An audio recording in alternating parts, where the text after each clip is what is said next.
Hello everybody, before we dive into today's video, just wanted to briefly mention today's video is brought to you by the historic city of Quincy, Massachusetts, where I am presently in the Richardson wing of the absolutely gorgeous Thomas Crane Public Library.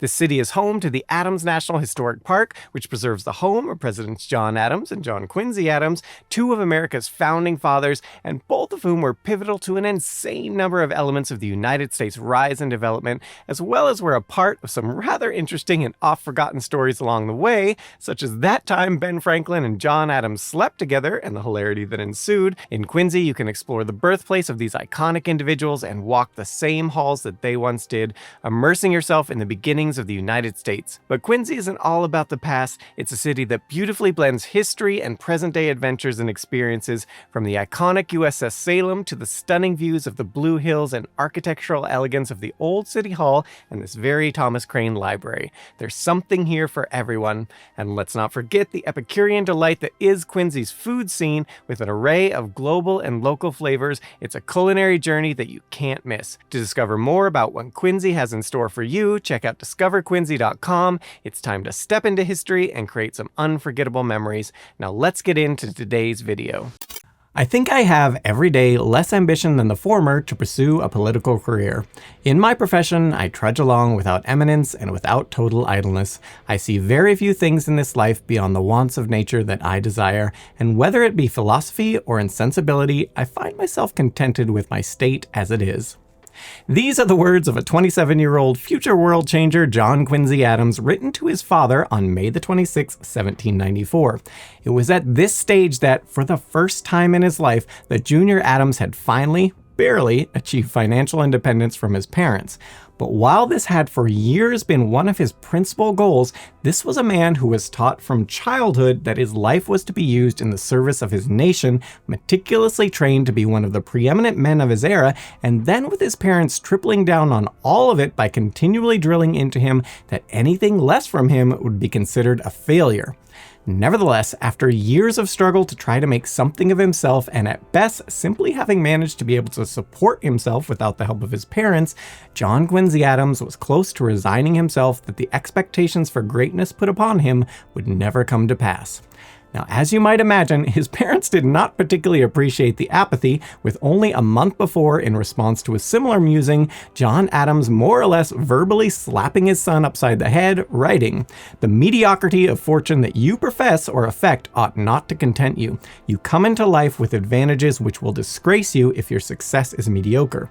And if you do not rise to the head not only of your profession, but of your country, it will be owing to your own laziness, slovenliness, and obstinacy." But the elder Adams needn't have continued to badger his son about his resignment to a life in obscurity, as just 3 days after sending the letter to his dear old dad stating every day he has less ambition for a political career, one would be abruptly thrust upon John Quincy, whether he liked it or not. And it all began 3 years before, when a few sentences Thomas Jefferson wrote, not meant for public consumption, were nonetheless published as a preface for one of the most read works in American history up to that point. The publisher's choice to print Jefferson's brief note without permission would be the beginning of the end of the once familial bond between the Jefferson family and the Adamses, a relationship that would only be mended in the last years of the two elder statesmen's lives. More significantly, it would help inflame the debate over defining how the US Constitution was to function in practice, pushing the nation even closer to a two-party system, with the battle lines more prominently being drawn, as well as helping spur the creation of the Democratic-Republican Party. Though noteworthy here, this is more of a modern name for that entity, which was referred to in various ways by contemporaries of it, most notably by Jefferson, often as simply the Republican Party, though not to be confused with the modern Republican Party, which wasn't formed until about 60 years later, primarily created by those in opposition to slavery. But going back to Jefferson's inadvertently published note, this pitted Jefferson on the one side and Adams and the Federalists on the other. Most pertinent to the story at hand today, it was also the beginning of a massive shift in course for John Quincy Adams' life, and in so doing would change world history given the astounding amount the younger Adams would do in the aftermath. In all, a life more influential to world events in his era than few in world history can match. This was simply the first time he would set public political debate in the nation on fire, doing it anonymously no less, somewhat fitting for a man whose countless accomplishments have mostly been forgotten by popular history today. This all now brings us to Thomas Paine and part 1 of his The Rights of Man, published in 1791, a work in response to Edmund Burke's best-selling Reflections on the Revolution in France, published in 1790. The latter was widely popular and correctly predicted elements of the aftermath of the French Revolution, including widespread violence and a breakdown of social cohesion, which in turn led to mass arrests and indiscriminate executions. This particular prediction would come to bite Thomas Paine himself, despite being one of the most ardent supporters of the revolution. More on this in a bit. Burke likewise conjectured that what would emerge from all of this would not be a society of people who were more free, but one now under the thumb of some form of dictatorship, which is exactly what happened with the rise of Napoleon, who, among other things, set himself up as a type of monarch in his own right and had a habit of imprisoning any critics of his regime, abolishing free speech in the press, while any threat to his rule saw brutal backlash against anyone involved.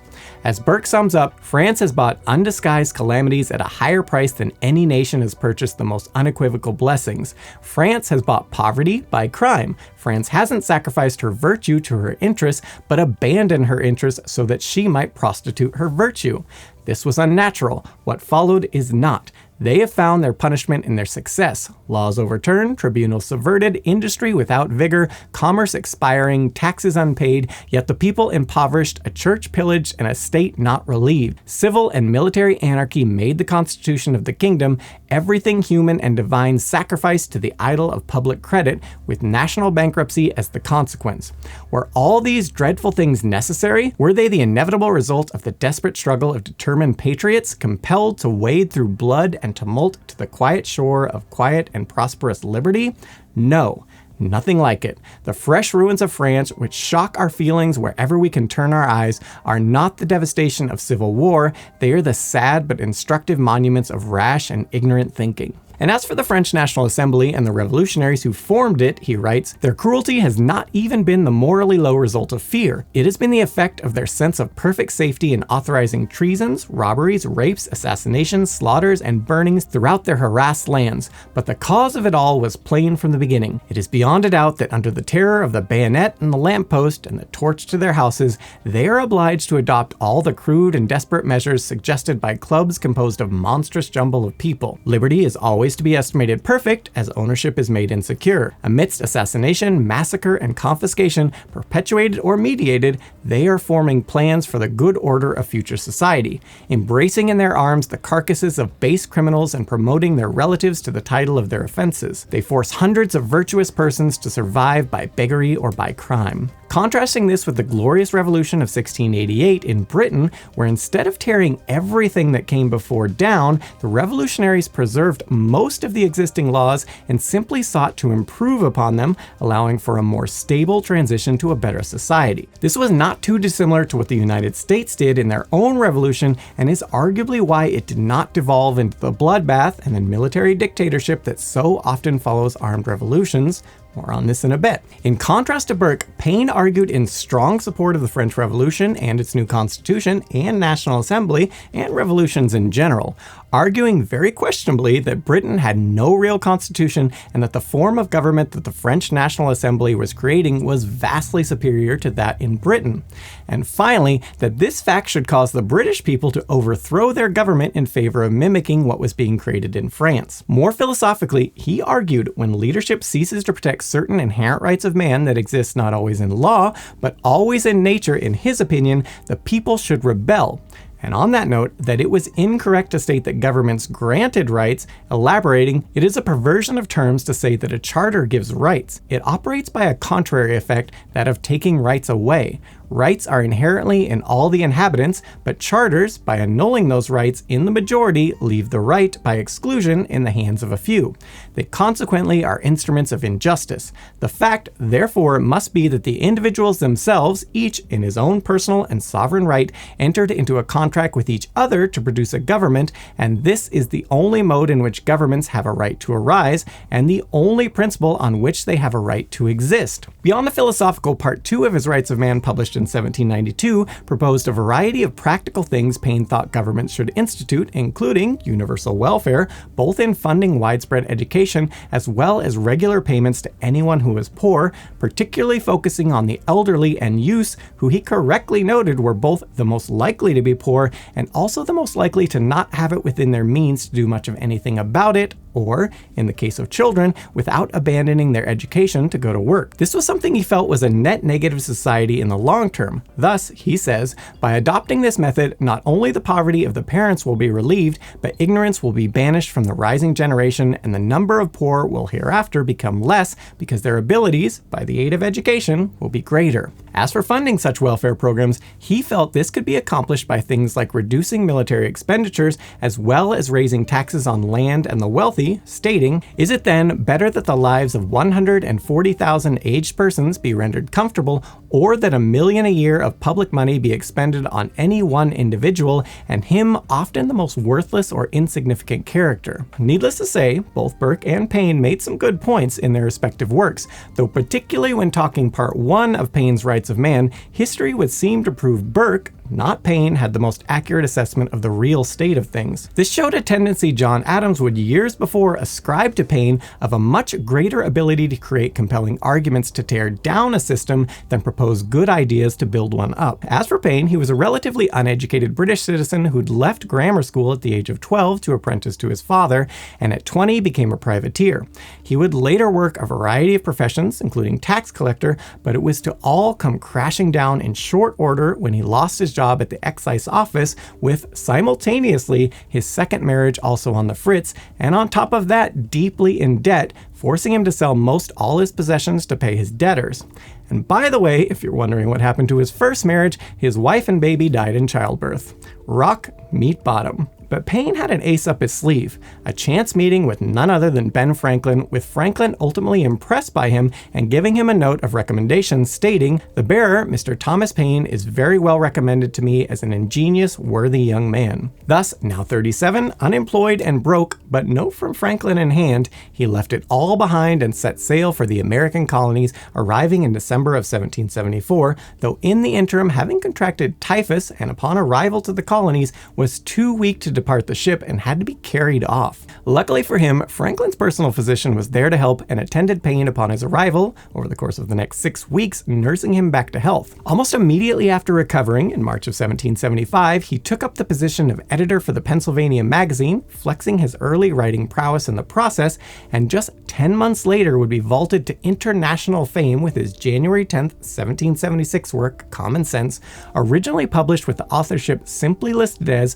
by an Englishman. Within a few months, an estimated over 100,000 copies of this work was circulated in the 13 colonies, which for perspective had at the time only a couple million people. Because of the sentiments expressed within and the skill of the author, many initially conjectured Common Sense had been written by either Ben Franklin or John Adams. But in fact, John Adams would write to his wife Abigail, "I could not have written anything in so manly and striking a style," and that he is a keen writer, but that the entire work was simply a tolerable summary of the arguments which I had been repeating again and again in Congress for 9 months. This latter statement also goes a long way in explaining the popular idea at the time that Adams had been the author, though funny enough of a work Adams would later call a poor, ignorant, malicious, short-sighted, crapulous mass. Principally because, as previously alluded to, while it did a great job at helping to incite the revolution and tear down British rule over them, it showed no real understanding of how to build a government from the ashes that would be to the benefit of the people and ensure things did not descend into anarchy or dictatorial rule in the aftermath, as is otherwise almost universally the case after armed revolution. Adams would elaborate on all of this to Abigail on March the 19th, 1776. "You ask what is thought of common sense. Sensible men think there are some whims, some sophisms, some artful addresses to superstitious notions, some keen attempts upon the passions in this pamphlet, but all agree there is a great deal of good sense, delivered in a clear, simple, concise, and nervous style. His sentiments of the abilities of America and of the difficulty of reconciliation with Great Britain are generally approved, but his notions and plans for continual government are not much applauded. Indeed, this writer has a better hand at pulling down than building.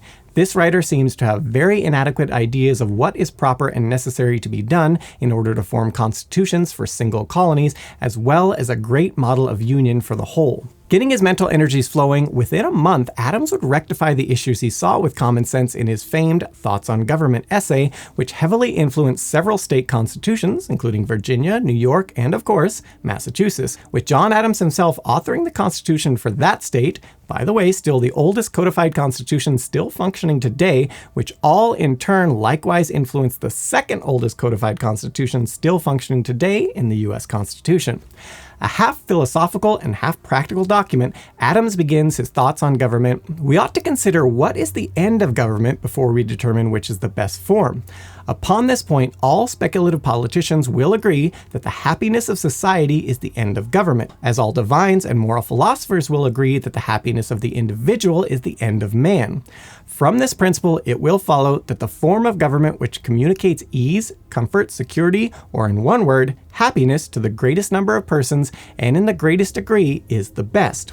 He then goes on in great detail outlining to create a system where all the necessary powers needed in a government are present, but where all possible checks against abuse of that power are put in place, while still empowering the government to be an effective one at producing the end goal of prosperous and ultra-stable society that maximizes the happiness of its subjects. To do this, he recommended a legislative and executive and judicial power comprehend the whole of what is meant and understood by government.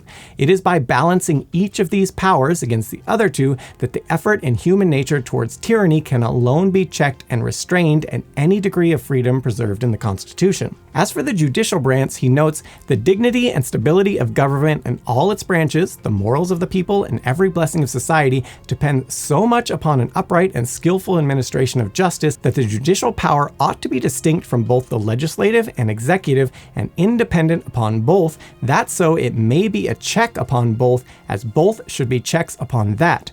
The judges, therefore, should always be men of learning and experience in the laws, of exemplary morals, great patience, calmness, coolness, and attention. Their minds should not be distracted with jarring interests. They should not be dependent upon any man or body of men. To these ends, they should hold estates for life in their offices, or in other words, their commissions should be during good behavior and their salaries ascertained and established by law. For misbehavior, the Grand Inquest of the colony, the House of Representatives, should impeach them before the governor and council, where they should have time and opportunity to make their defense, but, if convicted, should be removed from their offices and subjected to such other punishments as shall be thought proper. He also proposed in it a bicameral, two-house legislature, with one meant to be the more aristocratic branch and the other more representative of the common people, with both placing a check on the other. On this, in stark contrast to Paine, he noted a unicameral, one-house legislature is to quote, liable to all the vices, follies, and frailties of an individual, and that the executive branch further helped check the legislature via its veto power. And as alluded to, it was essential that the judicial branch be separate from the other two to ensure those who make the laws or have the most power weren't also the ones who were prosecuting them, nor had any real power over the judges in this way. And with the Supreme Court overseeing this branch, essentially making sure judges were not subject to the will of the rulers in making their decisions. But going back to common sense, while Adams lamented elements of it, and the author and himself ultimately would come to loathe one another, he would later write, without the pen of the author of Common Sense, the sword of Washington would have been raised in vain. And that, I know not whether any man in the world has had more influence on its inhabitants or affairs for the last 30 years than Tom Paine. Call it then the Age of Paine. Interestingly, in 1805, when Adams wrote those words, an elderly Paine himself was at one point found unkempt and extremely intoxicated in New Rochelle, with toenails having grown so long as to curl over his toes, to quote, like birds' claws, and at this stage in life having alienated nearly all of his former prominent friends and something of an outcast for multiple nations. As to how Paine came to this state, simultaneous to Adams giving Paine some credit in his own musings, many of Paine's later writings were targeting a number of prominent individuals, including John Adams, though often written with little basis in reality, such as Paine's November 12, 1802 to the Citizens of the United States letter published in the National Intelligencer in Washington, D.C., writing, "John Adams is a man of paradoxical heresies and consequently of a bewildered mind. He wrote a book entitled A Defense of the American Constitutions and the Principles principles of it are an attack upon them, but the book is descended to the tomb of forgetfulness, and the best fortune that can attend its author is quietly to follow its fate. John was not born for immortality, but to return to federalism. To them it served as a cloak for treason, a mask for tyranny. Scarcely were they placed in the seat of power and office than federalism was to be destroyed and the representative system of government, the pride and glory of America, and the palladium of her liberties was to be overthrown and abolished. The next generation was not to be free, the son was to bend his neck beneath the father's foot and live deprived of his rights under hereditary control. Among the men of this apostate description is to be ranked the ex-president John Adams. It has been the political career of this man to begin with hypocrisy, proceeded with arrogance, and finished in contempt. John was for independence because he expected to be made great by it, but it was not difficult to perceive, for the surliness of his temper makes him an awkward hypocrite, that his head was as full of kings, queens, and knaves as a pack of cards. His brain was teeming with projects to overturn the liberties of America and the representative system of government, and he began by hinting in it little companies. John Adams talked of making the government hereditary, and that, as Mr. Washington had no children, it should remain hereditary in the family of Lund Washington.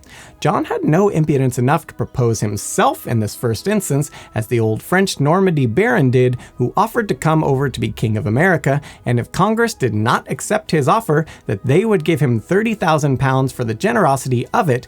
But John, like a mole, was grubbing his way to it underground. He knew that Lund Washington was unknown, for nobody had heard of him, and that as the president had no children to succeed him, the vice president had, and if the treason had succeeded, and the hint with it, the goldsmith might be sent for to take measure of the head of John or his son for a golden wig. In this case, the good people of Boston might have for a king the man they had rejected as a delegate. The representative system is fatal to ambition.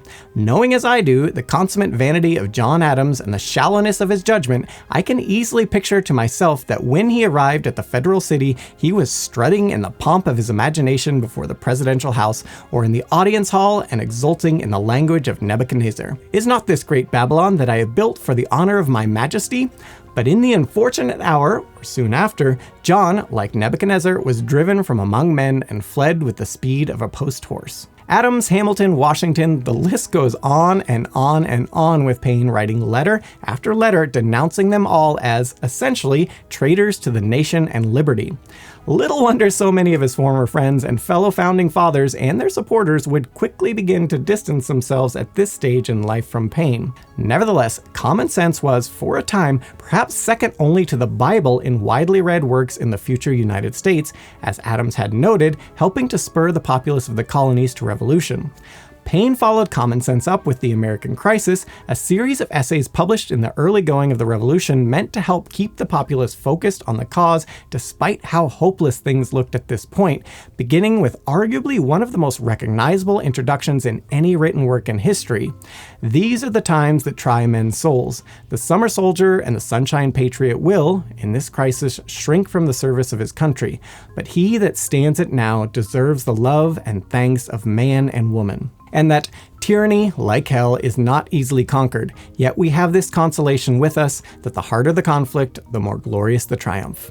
After the American Revolution, Paine would eventually make his way back to England and then France in support of the French Revolution. It was during this period that he wrote The Rights of Man. In it, once again, Paine's gift was not in unassailable arguments, nor in originality, even the title itself in this case of Rights of Man, which was borrowed from other recent works. But what Paine did do extremely well that so many politicians and scholars of his era, including John Adams, did not, was write those ideas down in a way that was accessible to and resonated with the common, generally uneducated man. Paine would state he did this very deliberately, as it is my design to make those that can scarcely read understand.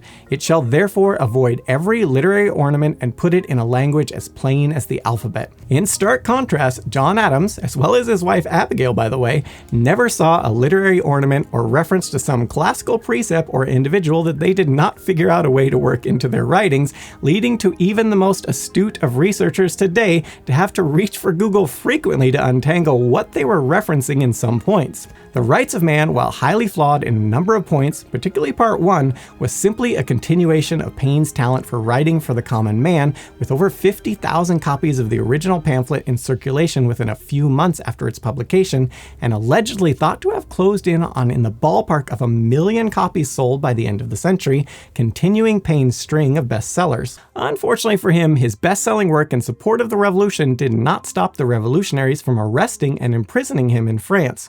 This was something that Paine had been aware may happen, noting, "If the French kill their king, it will be a signal for my departure." The problem was, at this point, he could not leave safely, as if he tried to return to England, he'd be arrested thanks to his The Rights of Man attempting to inflame the British public to overthrow their government, and if he tried to sail back to the United States, he likewise risked being arrested if the vessel he was on encountered any British warships. Thus, he took his chances staying in France. Unfortunately for him, in December of 1793, the French police came a-knockin' and arrested him, given he was both a foreigner and had been associated with a different group of revolutionaries than was in power at that point in the ever-shifting French political landscape.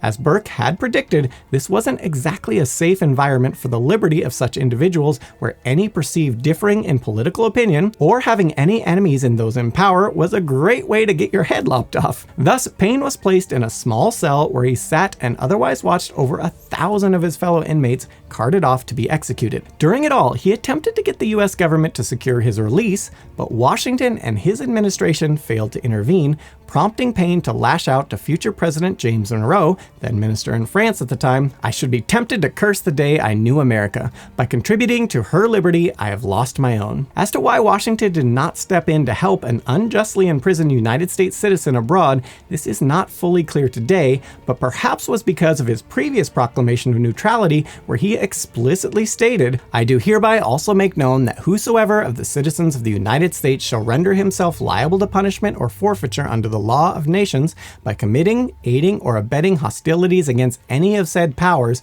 will not receive the protection of the United States against such punishment or forfeiture," with, perhaps, Paine's heading off to France and intimately involving himself in the conflict, let alone attempting to incite the British people to overthrow their government, being enough to forfeit US protection, regardless of whether his arrest in France was justified or not, or his status as one of the more prominent patriots of the American Revolution. Whatever was behind Washington's choice here, Paine was, shall we say, rather upset, including writing a letter to Washington listing a number of grievances he had against the president and his administration, though Monroe initially tried to dissuade him from sending this letter, in no small part because the letter was, let's just say, not exactly on the same level as any of Paine's previous writings. And while his object was to make Washington look bad, it in reality only served to make himself look unhinged. Although, to be fair to Paine, sitting in a cell for months on end, daily watching countless of your fellow inmates carted off to get their heads chopped off would probably unhinge anyone. And so it was that not only not listening to Monroe's advice, ultimately, instead of sending the letter to Washington, Paine did one worse and sent it as an open letter to be published publicly to the nation, meant as a complete takedown on Washington, vilifying him to a rather extreme degree. Now, it is difficult to sum up the massively length letter in short order because it's more than a little all over the place. But in essence, John Adams would aptly describe its contents to Abigail, writing, "I think of all Paine's productions, it is the weakest and at the same time the most malicious. The man appears to me to be mad, not drunk. He has the vanity of the lunatic who believed himself to be Jupiter, the father of gods and men." But for a small taste, Paine writes to Washington, "You slept away your time in the field till the finances of the country were completely exhausted, and you have but little share in the glory of the final event. It is time, sir, to speak the undisguised language of historical truth. Could I have known to what degree of corruption and perfidy the administrative part of the government in America had descended, I could have been at no loss to have understood the reservedness of Mr. Washington towards me during my imprisonment in this Luxembourg. There are cases in which silence is a loud language. Mr. Washington owed it to me on every score of private acquaintance. I will not now say friendship, for it has for some time been known by those who know him that he has no friendships, that he is incapable of forming any. tyranny. He can serve or desert a man or a cause with constitutional indifference, and it is the cold hermaphrodite faculty that imposed itself upon the world and was credited for a while by enemies as by friends for prudence, moderation, and impartiality. And finally concludes the entire thing, "And as to you, sir, treacherous in private friendship, for so you have been to me, and that in the day of danger, and a hypocrite in public life, the world will be puzzled to decide whether you are an apostate or an impostor, whether you have abandoned good principles, or whether you ever had any." Unsurprisingly, the letter was not just not well received by its intended target, but also not well received by most on any side of the burgeoning political landscape in the United States at the time. As Abigail Adams would sum up of Paine's rapid fall from grace, writing to John Quincy on March 3rd, 1797, "Tom Paine's letter to the president has greatly served the cause of liberty and religion. Even the Jacobins are ashamed of him. He is considered as an apostate and an outcast. Like Cain, there is a mark set upon him. He is accursed on the earth, and his name shall, like his carcass, rot, alive, abhorred, and dead forgot." And that's exactly what would happen to Paine. The letter to Washington, as mentioned, not being his only lashing out at various prominent figures. As a result, later in life, elements of his religious and political beliefs, and just his personality in general, would alienate pretty much everyone, including many of his former close friends and supporters. And despite his once extreme fame, and at one point considered one of the greatest patriots of two separate revolutions, he'd die in relative poverty, so shunned that his funeral was attended by a mere 6 people, in stark contrast to many other of the founding fathers who sometimes saw thousands attend theirs.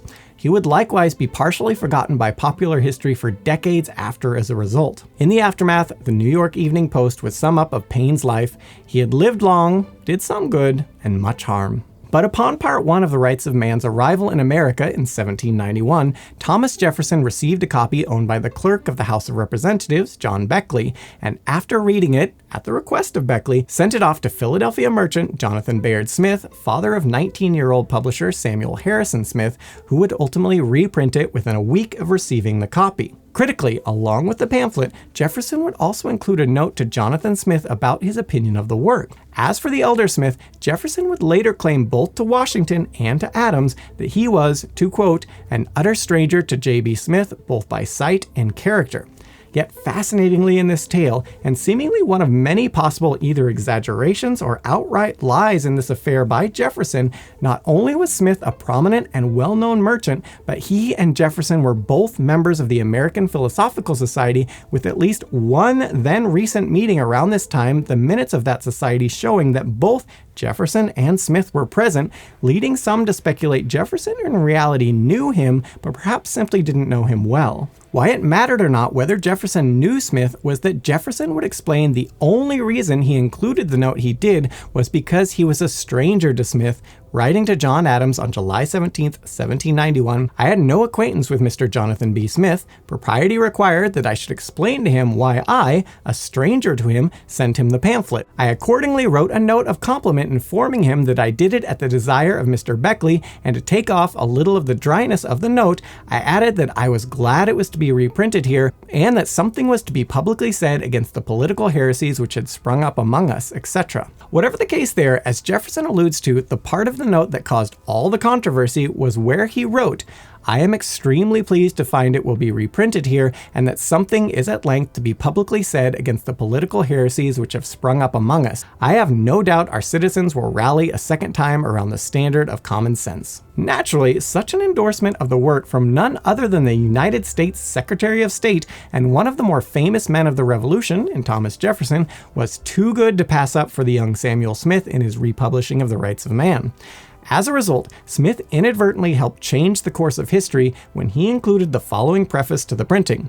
The following extract from a note accompanying a copy of this pamphlet for republication is so respectable a testimony of its value that the printer hopes the distinguished writer will excuse its present appearance. It proceeds from a character equally eminent in the councils of America and conversant in the affairs of France, from a long and recent resident at the court of Versailles in the diplomatic department, and at the same time that it does justice to the writings of Mr. Mr. Paine, it reflects honor on the source from which it flows by directing the mind to a contemplation of that republican firmness and democratic simplicity which endear their possessor to every friend of the rights of man. It then included the aforementioned quote from Jefferson. Jefferson, who famously had a, as he put it, abhorrence of public dispute, was mortified over this and the general perception that arose that he had sponsored the work's publication, that it was an official endorsement of the Secretary of State of the work, and most controversial of all, that anyone who believed any other principles than that were laid out here were heretics in his opinion.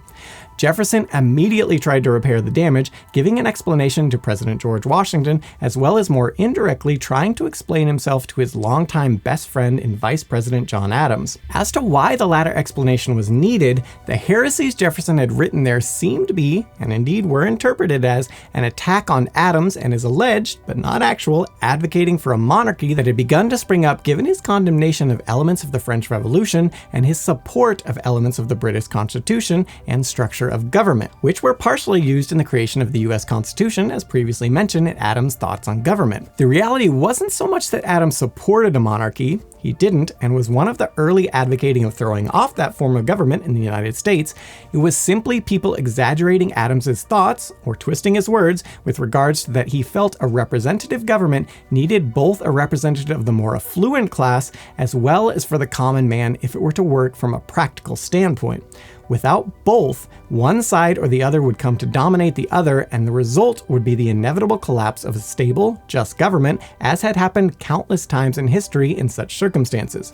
Britain was accomplishing this balance via their monarchy, House of Lords, and Parliament, all checking one another. Hence, Adams in all being so adamant there needed to be not just a House of Representatives, but also a Senate to check each other, and then, in addition, an executive and judicial branch as further checks to try to create a similar balance of interests without letting any side dominate the other. Unlike the British monarchy, however, have everyone involved be elected by their merits rather than birthright. In the end, a version of this very system Adams championed was what was created in the United States Constitution.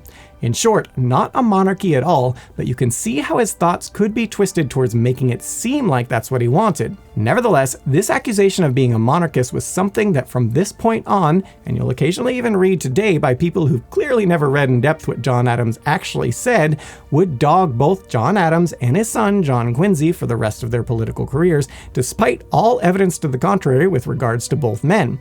As ever, if you want accuracy in reporting, the place to find it is not in political news commentary.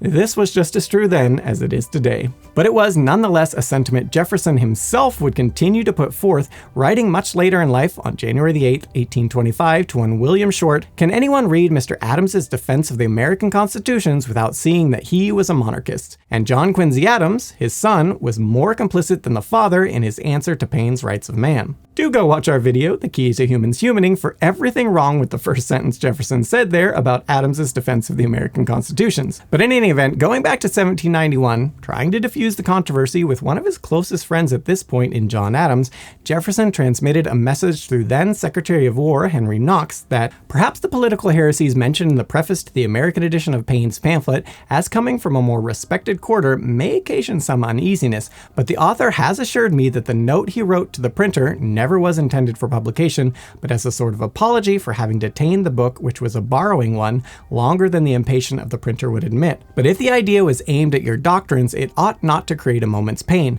Conscious as you are of the invariable pursuit of the public happiness, regulated by the sober standard of reason, it is not the desultory ebullition of this, or that man's mind that can divert you from your object. For while human nature shall continue its course according to its primary principles, there will be a difference of judgment upon the same objects even among good men. In response to Knox, Adams would write, "The preface to Paine's nonsense has occasioned much speculation. It is thought rather early for electioneering. My head, I thank God, is not easily diverted from its views, nor my heart from its resolutions, and therefore neither Paine nor his godfather, Jefferson, will much affect me, and I believe they will affect the public as little. It only grieves me that a character who stood high is so much lowered in the public esteem." Wanting to more directly explain himself, Jefferson would, after several abandoned attempts, write his own letter to Adams about a month later on July 17th stating, "I thought so little of this note that I did not even keep a copy of it, nor ever heard a little more of it till, the week following, I was thunderstruck with seeing it come out at the head of the pamphlet. I hoped, however, it would not attract notice, but I found on my return from a journey of a month that a writer came forward under the signature of Publicola, attacking not only the author and principal of the pamphlet, but myself as its sponsor by name. Soon after came hosts of other writers defending the pamphlet and attacking you by name as the writer of Publicola. Thus were our names thrown on the public stage as public antagonists. That you and I differ in our ideas of the best form of government is well known to us both, but we have differed as friends should do, respecting the purity of each other's motives and confining our differences of opinion to private conversation.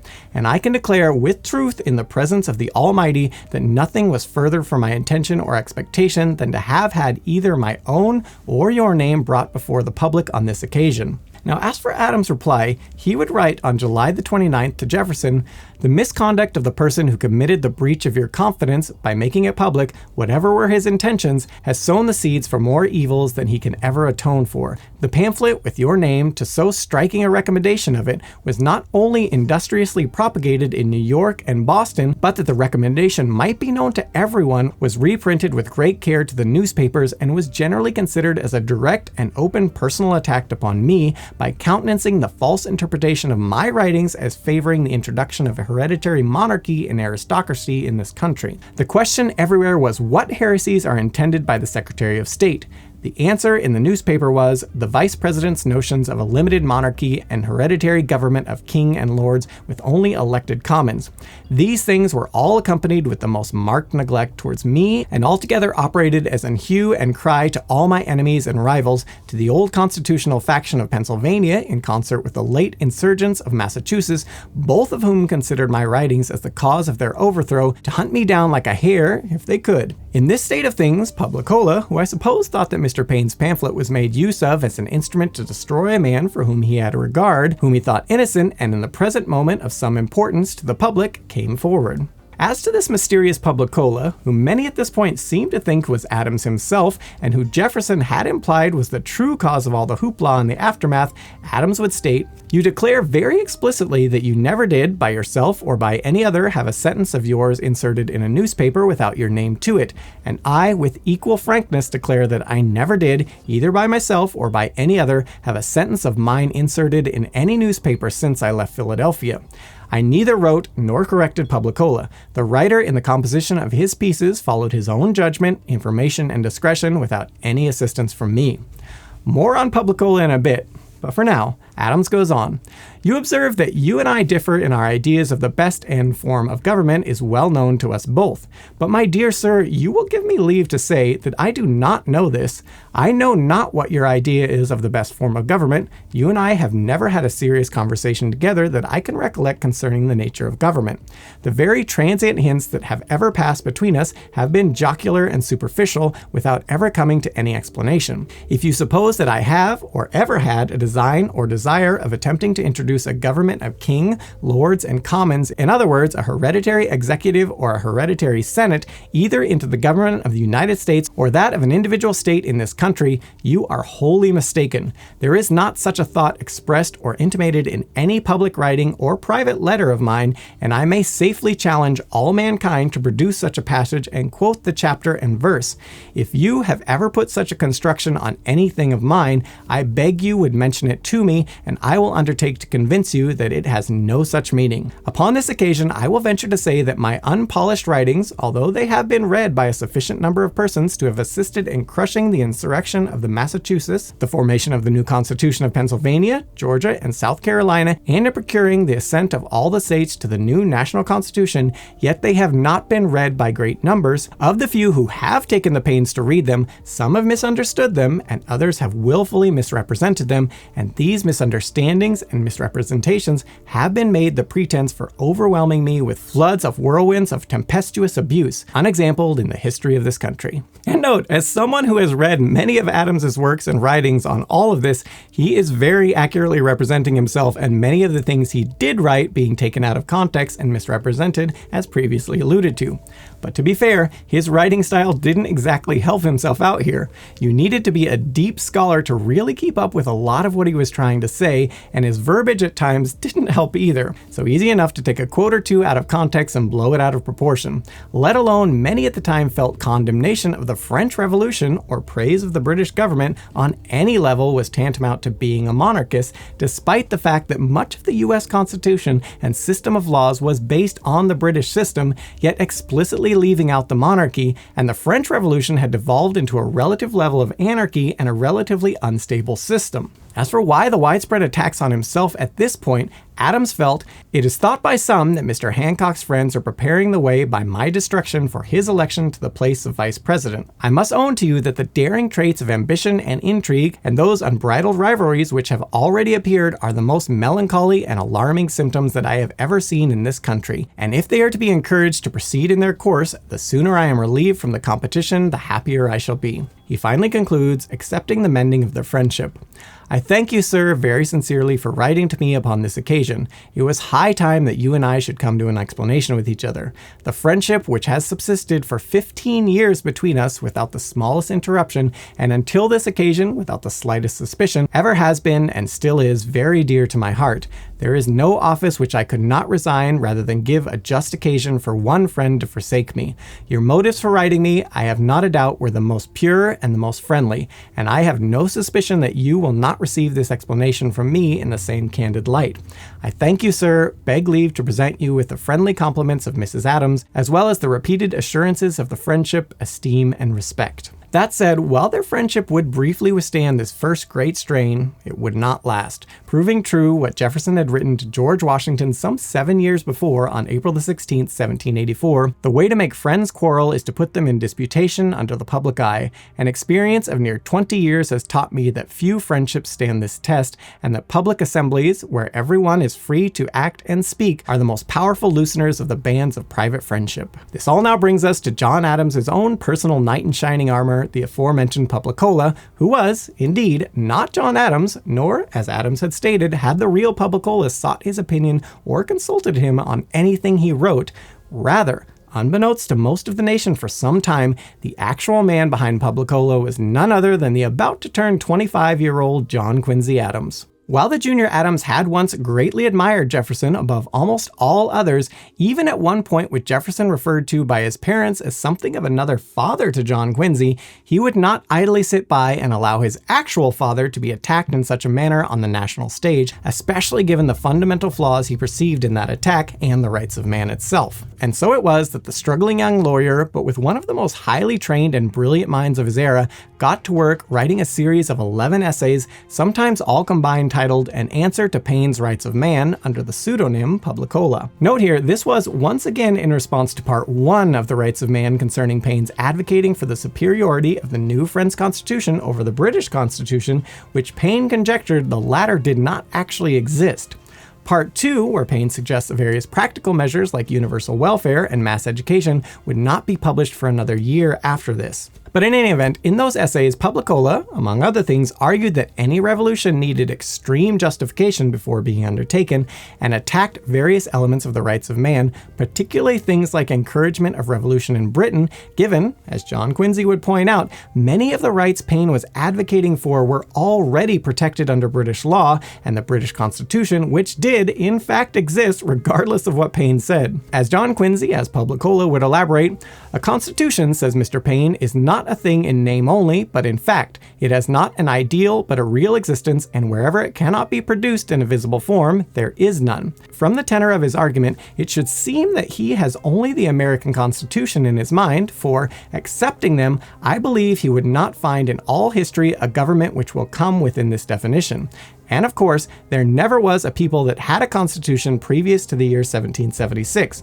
But the word, with an idea affixed to it, had been in use and commonly understood for centuries before that period. And therefore, Mr. Paine must, to suit his purpose, alter his acceptations, and, in the warmth of his zeal for revolutions, endeavor to bring about a revolution in language also. When all the most illustrious Whig writers in England have contended for the liberty of their country upon the principles of the French Constitution, when the glorious Congress of 1774 declared that the inhabitants of the English colonies in North America were entitled to certain rights by the immutable laws of nature, the principles of the English Constitution, and the several charters or compacts, they knew very well what they meant and were perfectly understood by all mankind.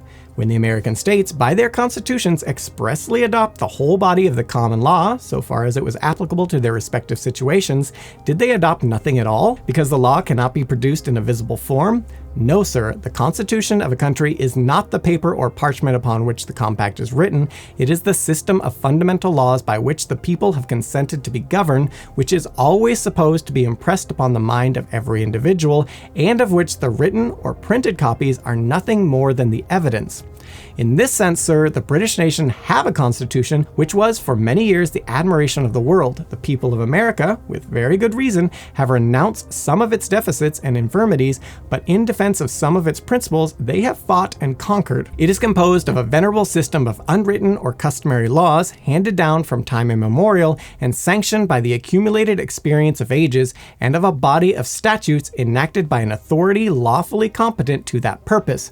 The Constitution of Great Britain is a constitution of principles, not of articles, and however frequently it may have been violated by tyrants, monarchical, aristocratical, or democratical, the people have always found it expedient to restore the original foundations, while from time to time they have been successful in improving and ornamenting the building. And further that, his intention appears evidently to be to convince the people of Great Britain that they have neither liberty nor a constitution, that their only possible means to produce these blessings to themselves is to topple down headlong their present government and follow implicitly the example of the French. This proposition is a part of what Mr. Paine calls a system of principles in opposition to those of Mr. Burke, and is laid down without any fort of qualification. This principle, that a whole nation has a right to do whatever it pleases, cannot in any sense whatsoever be admitted as true. The eternal and immutable laws of justice and of morality are paramount to all human legislation. The power of a nation is the collected power of all individuals which compose it. The rights of a nation are, in like manner, the collected rights of its individuals, and it must follow from thence that the powers of a nation are more extensive than its rights in the very same proportion with those of individuals. It is somewhat remarkable that, in speaking of the exercise of this particular right of forming a constitution, Mr. Paine himself denies to a nation the omnipotence which he had before so liberally bestowed. In other words, Paine goes on and on and on about how it's the fundamental right of the people to overthrow their government to make the one they want, but in the case of Britain, Paine seemingly feels that the people who had previously done just that in the creation of their present British government had erred and instead should overthrow their chosen government in favor of the new French model, with his justification for this requiring him to falsely deny that the British government had a real constitution or laws that protected the people's liberties. In short, Paine's, in a lot of ways justified hatred of monarchy and love of personal liberty was causing him to take it too far and throw the baby out with the bathwater. Britain had an overall good system, it simply needed improved, not outright replaced in John Quincy's estimation, and in some respects Burke's as well, given the cost of such wholesale replacement and how it so often devolved into a much worse and more oppressive regime than had preceded it. As Publicola writes, the principal and most dangerous abuses in the English government arise less from the defects inherent in the Constitution than from the state of society, the universal venality and corruption which pervades all classes of men in that kingdom, and which a change of government could not reform. John Quincy would sum up his opinion on when a revolution is actually warranted, but as the English have delegated all their power, I contend they have no right in their original charter to change their form of government unless it has become incompetent for the purpose for which all governments are instituted. The people themselves must, from the necessity of the case, be the judges of this fact, but if in forming this judgment and acting in pursuance of it, they proceed from passion and not from principle, if they dissolve their compact from an idea that they have a right to do whatever they choose and break the bands of society in the forms of despotism because such is their pleasure, they may indeed go through the operation by the plenitude of their irresistible governmental power, but the nation will meet with ample punishment in their own misery, and the leaders who delude them in the detestation of their own posterity. It is not by adopting the malignity of political satirists, by converting the sallies of wit into the maxim of truth or justice, or by magnifying trivial imperfections into capital crimes, that a nation will be justified in resorting to its original strength to contend against its delegated power. It is not a mechanical horror against the name of king or of aristocracy, nor a physical antipathy to the sound of an extravagant title or to the fight of an innocent ribbon that can authorize a people to lay violent hands upon the Constitution which protects their rights and guards their liberties. They must feel an actual deprivation of their equal rights and see an actual impossibility for their restoration in any other manner before they can have a right to lay their hands on their swords and appeal to heaven. And that when Mr. Paine invited the people of England to destroy their present government and form another constitution, he should have given them sober reasoning and not flippant witticism. He should have explained to them the nature of their grievances by which they are oppressed and demonstrated the impossibility of reforming the government in its present organization. He should have pointed out to them some possible method for them to act in their original character without a total dissolution of civil society amongst them. He should have proved what great advantages they would reap as a nation from such a revolution without disguising the great dangers and formidable difficulties with which it must be attended. Mr. Paine seems to think it is as easy for a nation to change its government as for a man to change his coat, but I confess, both the modes of proceedings which he suggests appear to me to be liable to great objections. In particular, Paine's allusions to the people of Britain taking up arms and storming their rulers' homes and seizing them as the French did with the Bastille. But John Quincy points out the danger once again.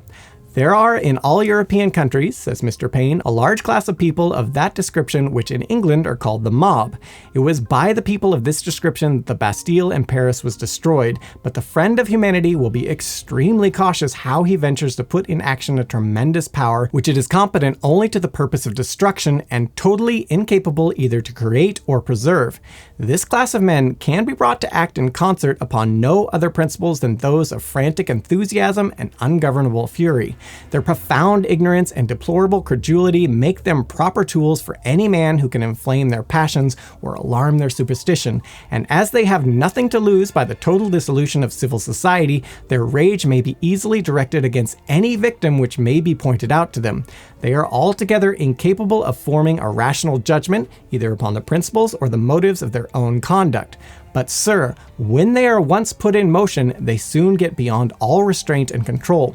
The rights of man to life, liberty, and property oppose but feeble barrier to them, and as their power consists in destruction, whatever meets with their displeasure must be devoted to ruin. Could anything but an imperious overruling necessitate justify any man or body of men from using a weapon like this to operate a revolution in government? Such indeed was the situation of the French National Assembly when they directed the electric fluid of this popular frenzy against the ancient fabric of their monarchy. They justly thought that no price could purchase too dearly the fall of arbitrary power in an individual, but perhaps even they were not aware of all the consequences which might follow from committing the existence of the kingdom to the custody of lawless and desperate rabble. In all, the cost of revolution is extremely high to everyone in the society, and the risks to all great in the aftermath, and thus all other avenues of reform and improvement of the existing system should be attempted first when it tramples on the rights of its citizens, and only after that has failed should they lay their hands on their swords and appeal to heaven. John Quincy would also go into great depth into the fundamental flaws of the Constitution the National Assembly had come up with at that point, which had departed much further from the essential principles of popular representation, and that however their attachment to Republican principles may have been celebrated, the theory of their National Assembly is more remote from the spirit of democracy than the practice of the English House of Commons, and that there is upon the French system less dependence on the representative upon his constituents than in England. Every Frenchman born or naturalized of 25 years of age who pays a tax equal to 3 days' labor is not a hired servant, nor a bankrupt, nor the son of a deceased bankrupt, a very unjust qualification, shall be allowed to vote for what? A representative to the National Assembly? By no means, yet one would think the exclusion sufficient severe for a government founded upon the equal rights of all men, but he shall vote for members of a certain assembly. This assembly is allowed to choose not the representatives of the nation, but another body of electors who are to be the immediate constituents of the legislative assembly. Thus, the Supreme Legislative Council of the nation are to be the representative of a representative body whose constituents are the representatives of the people.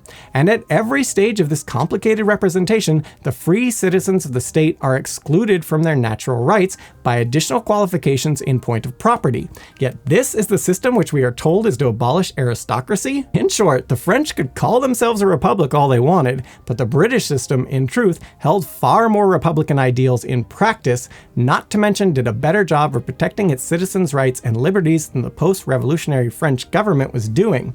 Or, as John Quincy concludes, in the refinement of their metaphysics and mathematics, they have lost the primary object itself, and the people are not represented. The assembly thus formed may indeed assume the name of democracy, but it will no more be entitled to that appellation than an ill-drawn miniature portrait to that of an animated original which it may profess to represent. Get him, JQ.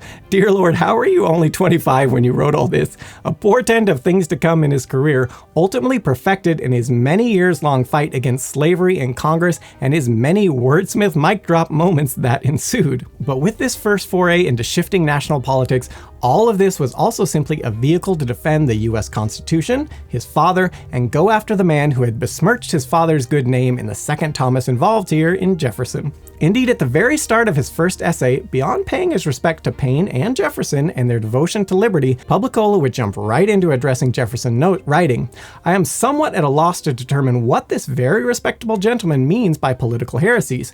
Does he consider this pamphlet of Mr. Paine's as the canonical book of political scripture, as containing the true doctrine of popular infallibility, from which it would be heretical to depart in one single point? I have always understood, sir, that the citizens of these United States were possessed of a full and entire freedom of opinion upon all subjects, civil as well as religious. They have not yet established any infallible criterion of orthodoxy, either in church or state, and the only political tenet which they would stigmatize with the name of heresy would be that which should attempt to impose an opinion upon their understandings, upon the singular principle of authority." And noteworthy, in particular in it all, focusing on the areas of rights of man, to quote, "which are supposed to be directly opposite to principles acknowledged by the Constitution of our country." In other words, the parts of Paine's document that were otherwise unconstitutional, yet Jefferson was apparently inferring was heresy not to support. Thus, it was Jefferson, not John Adams, who was being the heretic and seemingly directly advocating against fundamental aspects of the US Constitution in favor of the French Constitution.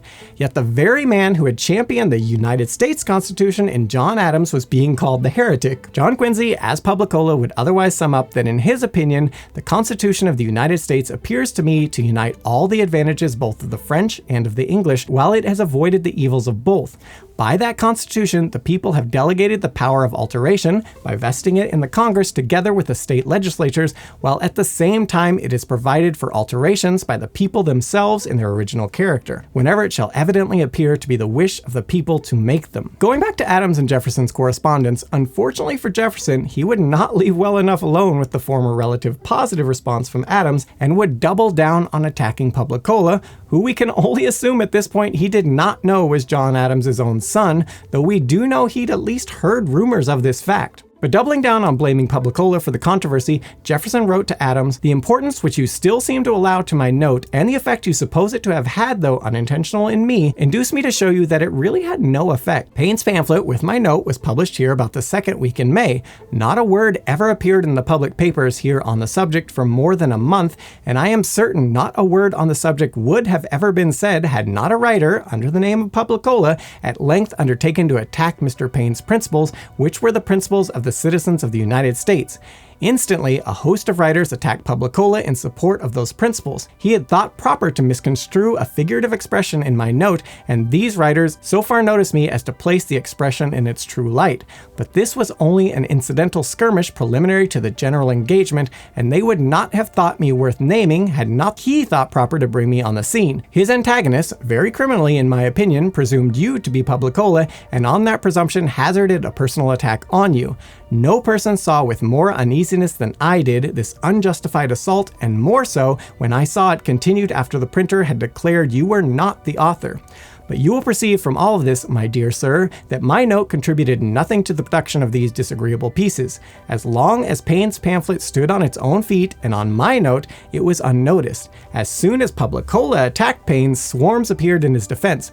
To Publicola then, and not in the least degree to my note, this whole contest is to be ascribed and all its consequences. Indeed, it was impossible that my note should occasion your name to be brought into question, for so far from naming you, I had not even in view any writing which I might suppose to be yours, and the opinions I alluded to were principally those I had heard in common conversation from a sect aiming in the subversion of the present government to bring it in their favorite form of a king, lords, and commons.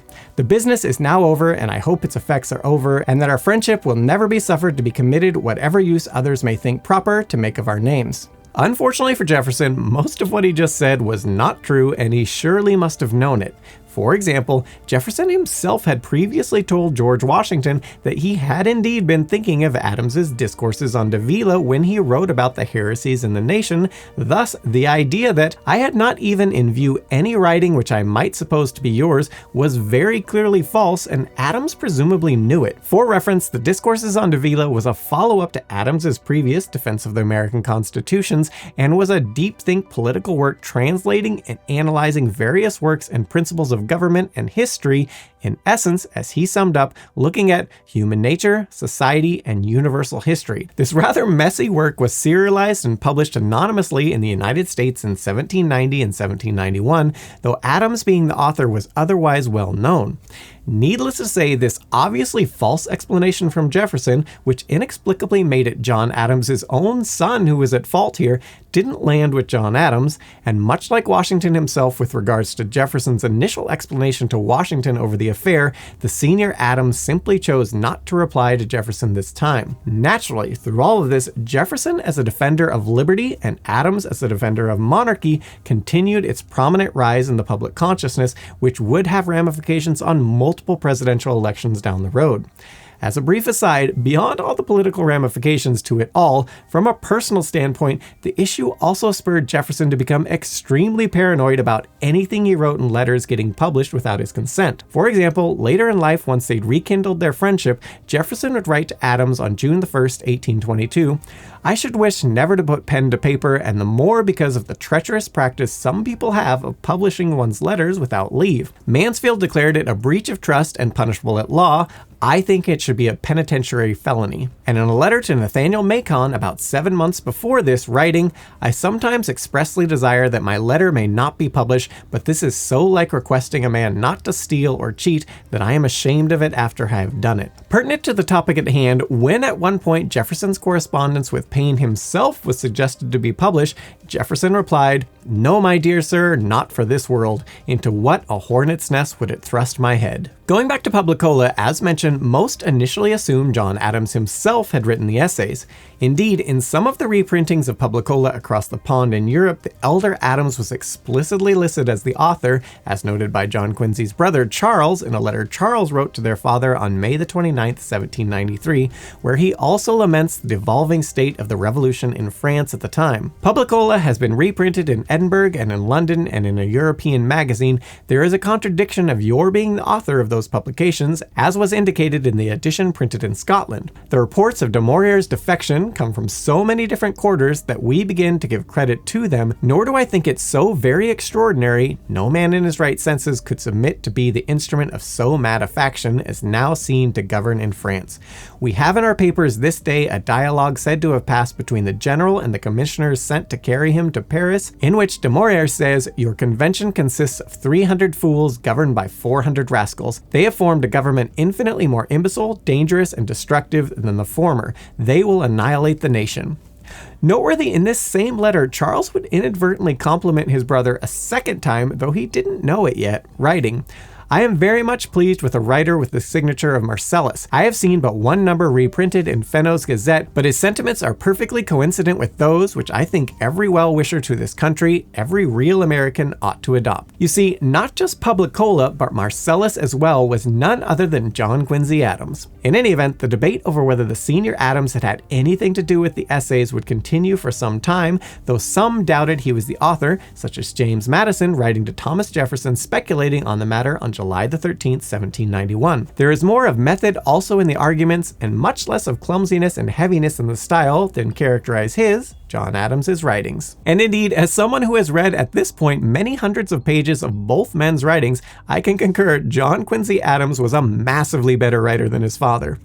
Madison also goes on in his letter to Jefferson referencing rumors that it was the younger Adams who was Publicola, continuing, "If young Adams be capable of giving the dress in which Publicola presents himself, it is very probable he may have been made the editor of his father's doctrines." This ongoing debate all culminated in John Quincy writing a final 11th essay as Publicola, explicitly denying the vice president had anything to do with his essays, or even had any foreknowledge or any input in any of them.